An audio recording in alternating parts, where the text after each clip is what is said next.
আশা করি সবাই তোমরা ভালো আছো। আমার ভিডিও অনেকে বলছো যে ভালো বলছি আমি, অনেকের বলছো হেল্প হচ্ছে। আমারও হেল্প হচ্ছে। আমার অভিজ্ঞতা শেয়ারের সাথে তোমাদের যেমন একটু হেল্প হচ্ছে, আমারও শেয়ার করে হেল্প হচ্ছে। কমেন্ট করছেন অনেকে, সেখান থেকে আমি অনেক কিছু শিখছি। যারা এই বিষয়ে অভিজ্ঞ অনেকে আমাকে পরামর্শ দিচ্ছেন যে কেমন করে করলে ভিডিওটি আরো ভালো হবে। তো আজকে আমি একটু বন্ধন বা বন্ডিং চ্যাপ্টারটা নিয়ে একটু আলোচনা করব, একটা পার্ট নিয়ে আলোচনা করব। আমি আগের ভিডিওতে বলেছিলাম এই চ্যাপ্টারটা নিয়ে আলোচনা করব। তা বন্ধন বা বন্ডিং 7 থেকে 10 অবধি কেমিস্ট্রি বা ফিজিক্যাল সায়েন্সের যে ইনক্লুড সিলেবাস থাকে বা অন্তর্গত যে সিলেবাস থাকে সেই বিষয়টিকে আলোচনা করব। কারণ 11-12-এ কনসেপশন চেঞ্জ হয়ে যায়, তা আমরা অতটা বড়র দিকে এখন যাচ্ছি না, ছোট ছোট ভাই বোনদের জন্য করছি। তো বন্ধন বা বন্ডিং হচ্ছে গিয়ে বন্ধন বা বন্ডিং একে অপরের সঙ্গে জুড়ে থাকা, আমরা যেটা বুঝে থাকি। তা প্রথমে আমরা আলোচনা করব আয়নিক কম্পাউন্ড বা বন্ডিং, আয়নীয় যৌগ বা বন্ধন নিয়ে। এটি কেমন করে কাজ করে? এটা কাজ করার প্রথম উপায় হচ্ছে, নামটা দেখো ভালো করে, আয়নিক বা আয়নীয়। আয়ন আসবে। আয়ন কেমন করে আসে সেটা কিন্তু আমাকে ভাবতে হবে। আয়ন তৈরি করতে পারে কে? আয়ন তৈরি করতে পারে মেটাল কিংবা ধাতু, নন মেটাল কিংবা অধাতু, দুজনেই কিন্তু আয়ন তৈরি করতে পারে। দুজনের নেচার আলাদা, স্বভাব আলাদা। আমরা যেমন সবাই আলাদা আলাদা স্বভাবের থাকি, মেটাল আর নন মেটালের স্বভাবও কিন্তু একদম আলাদা, আমরা ছোটবেলায় পড়েছি। এবার কেমন করে করছি আমরা দেখি। যদি আমরা প্রথমে একটা আয়নিক কম্পাউন্ড নিই, আয়নীয় যৌগ নিই, NaCl, সোডিয়াম ক্লোরাইড, সবাই নাম শুনেছি আমরা। এবার দেখো, প্রথমে আমাদের কি জানতে হয়, N এর এবং Cl এর অ্যাটমিক নাম্বার বা কতগুলো ইলেকট্রন ওর মধ্যে প্রেজেন্ট আছে। তা 11 আছে। যদি আমরা কনফিগারেশন করি, ইলেকট্রন বিন্যাস করি, আশা করি সবাই তোমরা জানো, যারা ক্লাস 10-এ পড়ছো, যারা ক্লাস 8-এ পড়ছো বা 8 থেকে 10 এর মধ্যে আছো, কেমন করে ইলেকট্রন বিন্যাস বা কনফিগারেশন করে। তা ফার্স্ট এ 2 ইলেকট্রন থাকে আমরা জানি, সেকেন্ডে হাইস্ট 8 থাকে। তা 2,8 হয়ে গেল এন এর জন্য। তা 8 টু 10 হয়ে গেল। তা 11 আছে। 11 থেকে যদি আমরা 10 মাইনাস করি, তাহলে এই কে এল এম সেলের জন্য থাকলো মাত্র একটা ইলেকট্রন। আর ক্লোরিনের জন্য 2,8,7, যেহেতু 17 আছে। তা ওদের ধর্ম কিংবা নেচারটা কি? সোডিয়াম যখন রিয়াকশন করতে যায়, সোডিয়াম যখন বন্ডিং করতে যায়, তখন ও চায় এখানে নিজেকে শেষ করে দিতে। শেষ করে দিতে মানে এখানে এসেও স্টেবল হয়ে যাবে।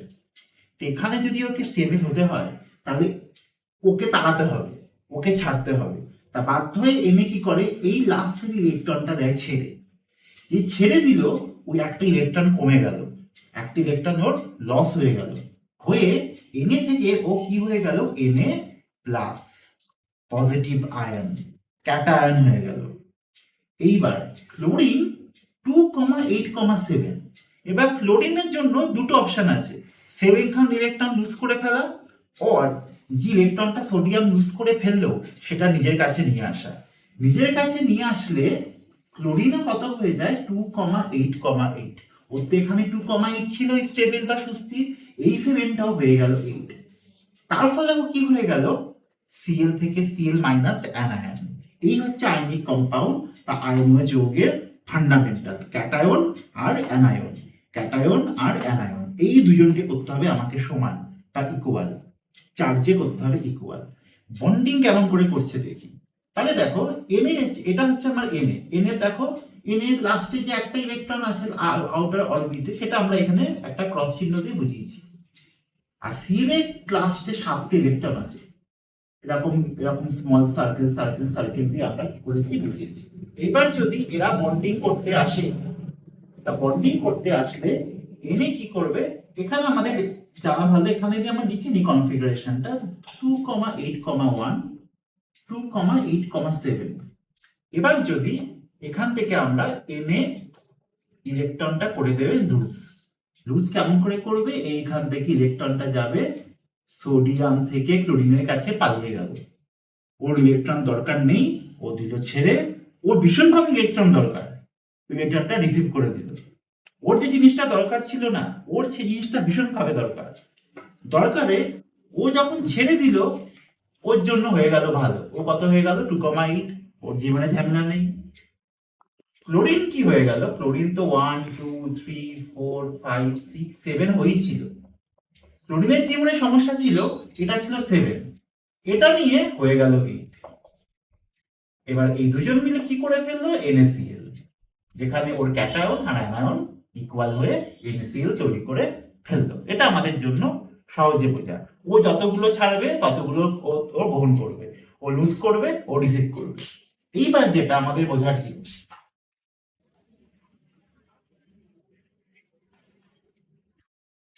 যদি আমরা CaCl2 নিই, এবার ক্যালসিয়াম 20, 2882, Cl তো 17 আমরা দেখেছি। এইবার ভাবো, এইবার আমাদের সমস্যা কোথায় হয়। এইবার দেখো এখানে 2 আছে, তার মানে ক্যালসিয়াম দুটি ইলেকট্রন ছেড়ে দেবে, 2 ইলেকট্রন রিসিভ করবে, ওর দরকার নেই, ওইখানে গিয়ে শেষ করতে চাইবে। কিন্তু ক্লোরিনের কাছে তো একটা ইলেকট্রন নেওয়ার আছে। এবার ক্লোরিন কি করবে, বলবে আমি একটা ইলেকট্রন নিলে কি করে তোমার সাথে কম্পাউন্ড করব, এবং ক্যালসিয়াম বললো তুমি এক কাজ করো, তুমি দুবার চলে আসো, তুমি দুবার চলে আসো, তুমি এখান থেকে একটা আমার নিয়ে নাও, এখান থেকেও নিয়ে নাও, নিয়ে তুমি CaCl2 তৈরি করে নাও। ড্রয়িং করার সময় কেমন করে করব, ড্রয়িং করার সময় Ca কে রাখবো, Ca কে মিডিলে রাখবো, Ca ক্লোরিনও ইলেকট্রন চাইছে, কেন এদিকে ক্লোরিনটাও ইলেকট্রন চাইছে, এদিকে ক্লোরিনটাও ইলেকট্রন চাইছে। ক্যালসিয়াম বললো ঠিক আছে অসুবিধা নেই, একটা তোমাকে দিই, একটা তোমাকে দিই। এইটা হচ্ছে গিয়ে মনে রাখার সুবিধা, এইটা হচ্ছে গিয়ে মনে রাখার সুবিধা। যদি আমাকে কেউ AlCl3ও করে দিত, তাহলেও Al13 করতাম, 283 করতাম, তখন আবার ক্লোরিনকে 3 বার আসতে হতো, কেন অ্যালুমিনিয়ামের লাস্ট সেলে 3টি ইলেকট্রন আছে, ওর ভ্যালেন্সি যেটা হচ্ছে তোমার কত 3। এবার যারা ভ্যালেন্সি জানো না, যোজ্যতা জানো না, তারা কেমন করে করবে, তাদের জন্য হচ্ছে খুব সহজ জিনিস। দেখো যে মেটাল বা ধাতু, তার লাস্ট অরবিটের ইলেকট্রন বা শেষ কক্ষপথে ইলেকট্রনটাই হচ্ছে তার যোজ্যতা, যেটা ওর কাছে লাস্ট সেলে পড়ে থাকে ওটাই ছেড়ে দেয়। এর জন্য 1, ক্যালসিয়ামের জন্য 2, ম্যাগনেসিয়ামের জন্য 2, অ্যালুমিনিয়ামের জন্য 3, যা ইলেকট্রন লাগছে না আউটার সেলে ও ছেড়ে দিচ্ছে। কিন্তু যে নন মেটাল, তার যোজ্যতা ভ্যালেন্সি কেমন করে তৈরি হচ্ছে, ধরো যে অক্সিজেন, অক্সিজেনে 8 অ্যাটমিক নাম্বার, 2,6, তো অক্সিজেনে কটা ইলেকট্রন লাগবে, দুটো, ও কাউর থেকে দুটো ইলেকট্রন নিয়ে আসবে। এই যে দুটো ইলেকট্রন নিয়ে আসছে, এই নিয়ে আসা নাম্বারটা হচ্ছে অক্সিজেনের ভ্যালেন্সি বা যোজ্যতা।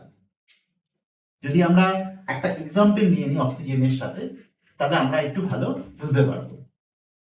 যদি আমরা একটা এক্সাম্পল নিই ম্যাগনেসিয়াম অক্সাইড, তাহলে Mg12O8, Mg12 হচ্ছে, Mg12টা আমরা এখানে করি 2,8,2, আর ও হচ্ছে 6,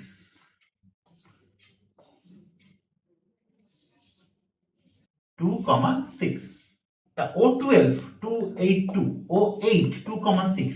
স্টেট ক্যালকুলেশন দেখো, ম্যাগনেসিয়ামে দুটো এক্সট্রা আছে, রিলিজ করছে, অক্সিজেনে দুটো কম আছে, গেইন করছে। এখানে ম্যাগনেসিয়ামের ভ্যালেন্সি হচ্ছে গিয়ে 2, অক্সিজেনের ভ্যালেন্সিও 2, তাই দেখো ওদের এখানে ভ্যালেন্সি বা যোজ্যতা নাম্বারে কিছু লেখা নেই। যখন এরকম কাউর ফর্মুলা হয়, এরকম কাউর সংকেত হয় কোনো কম্পাউন্ড বা যৌগে, তখন আমরা দুটো জিনিস বুঝি, এক এদের ভ্যালেন্সি যোজ্যতা হচ্ছে গিয়ে 1, অর এদের ভ্যালেন্সি যোজ্যতা ইকুয়াল বা সমান। ইকুয়াল বা সমান ছিল বলে আমরা কি করেছি, কেটে দিয়েছি, মানে ধরো এমন, আমরা জানি এমন করে ক্রসে চলে যায় ভ্যালেন্সি যোজ্যতা, এই 2 2 কেটে গিয়ে কত হয়ে যায়, আমাদের 1 হয়ে যায়। তা এই জিনিসগুলো কিন্তু আমরা টেনে উঠে শিখি না, এগুলো আমরা আগে থেকে শিখে রাখি। এগুলো হচ্ছে ব্যাকআপ, এগুলো হচ্ছে ব্যাকআপ। যার বন্ডিং করতে অসুবিধা হচ্ছে, যার এখনো বুঝতে অসুবিধা হচ্ছে যোজ্যতা কেমন করে যুক্ত হয়, ভ্যালেন্সি কেমন করে কম্বাইন হচ্ছে, 7-8 বই বার করো, সেখান থেকে ডিটেলসে নাও, সেখানে দেখবে যোজ্যতা বা যোজ্যতা ভ্যালেন্সি চলে যায় এমন। এমন কেন চলে যায়, ধরো H2O, আমরা জানি অক্সিজেন আর হাইড্রোজেন নিয়ে ওয়াটার প্রডিউস করে, তাহলে কেমন H এর পাশে কেন 2 আছে, অক্সিজেনের পাশে কেন কিছু নেই, তার কারণ হচ্ছে কি, অক্সিজেনের ভ্যালেন্সি দেখো 2, অক্সিজেনের ভ্যালেন্সি 2, হাইড্রোজেনকে যদি অক্সিজেনের সঙ্গে আসতে হয়, হাইড্রোজেনকে দুবার আসতে হচ্ছে, তাই হাইড্রোজেনের পাশে 2 লেখা। মানে এরকম H1O2 যখন হচ্ছে এমন করে হচ্ছে, এই হাইড্রোজেনের সঙ্গে 2 চলে যাচ্ছে আর অক্সিজেনের সাথে 1 চলে যাচ্ছে। হাইড্রোজেনের সঙ্গে 2 যাচ্ছে বলেই অক্সিজেন 1 এর সাথে ব্যালেন্স করতে পারছে। নাম্বারে যেও না, চার্জে যেও। নাম্বারের থেকে চার্জ বেশি ইম্পর্টেন্ট। তা এভাবে কিন্তু আমরা বন্ডিং আমরা করতে পারি।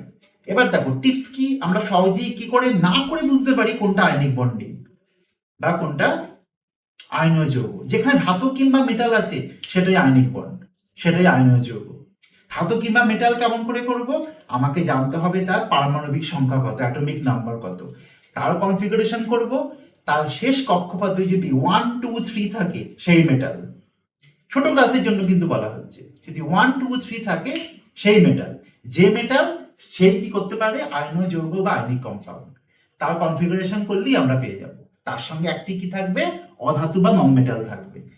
তার সঙ্গে ব্যালেন্স করে যদি আমরা কম্বাইন করতে পারি তাহলেই সে হচ্ছে আমাদের আয়নীয় যৌগ বা আয়নিক কম্পাউন্ড। তা আমাদের কি মাথায় রাখতে হবে, আমাদের 1 থেকে 20 পর্যন্ত, 1 থেকে 20 পর্যন্ত যে এলিমেন্টগুলো আমাদের কাছে আছে, হাইড্রোজেন থেকে আরম্ভ করে 20 শেষ ক্যালসিয়ামে, তার পারমাণবিক সংখ্যা অ্যাটমিক নাম্বার কিন্তু আমাকে মনে রাখতে হবে। যদি যোজ্যতা ভুলে যাই, তার ডায়াগ্রাম এঁকে এঁকে আমাদের অভ্যাস করতে হবে যে লাস্ট কক্ষপথে বা লাস্ট সেলে ইলেকট্রন নাম্বারটা কেমন আসছে। সেই মতো আমাদের জেনে রাখতে হবে কে ধাতু, কে মেটাল, কে অধাতু, কে নন মেটাল। এছাড়া তোমাদের বললাম যোজ্যতা দিয়ে বার করা যায়, ইলেকট্রনিক কনফিগারেশন দিয়ে বার করা যায়। তেমন করে কিন্তু আমরা আয়নিক কম্পাউন্ড, আয়নীয় যৌগ বুঝতে পারি। আমাদের ধাতু চিনতে হবে, ধাতু চিনলেই হয়ে যায়, ধাতু চিনলেই হয়ে যায় আয়নিক কম্পাউন্ড বা আয়নীয় যৌগ। যোজ্যতা মনে রাখতে হবে, যোজ্যতা ভ্যালেন্স না মনে রাখতে পারলে কি মনে রাখবো, ইলেকট্রনিক কনফিগারেশন মনে রাখতে হবে, ইলেকট্রিক বিন্যাস মনে রাখতে হবে। তাহলেই বন্ধন করা কিন্তু অত্যন্ত সহজ। আশা করছি আমার এই ভিডিওটা তোমাদের কাজে লাগবে। আর যদি আমাদের ভিডিও ভালো লেগে থাকে তাহলে লাইক করো, শেয়ার করো, কমেন্ট করো, সাবস্ক্রাইব করো। আমরা চেষ্টা করব আরেকটি ভিডিও করে সমযোজী যৌগ বা কোভ্যালেন্ট বন্ডিং বা কোভ্যালেন্ট যে কম্পাউন্ড আছে তাদের নিয়ে আলোচনা করা। ধন্যবাদ।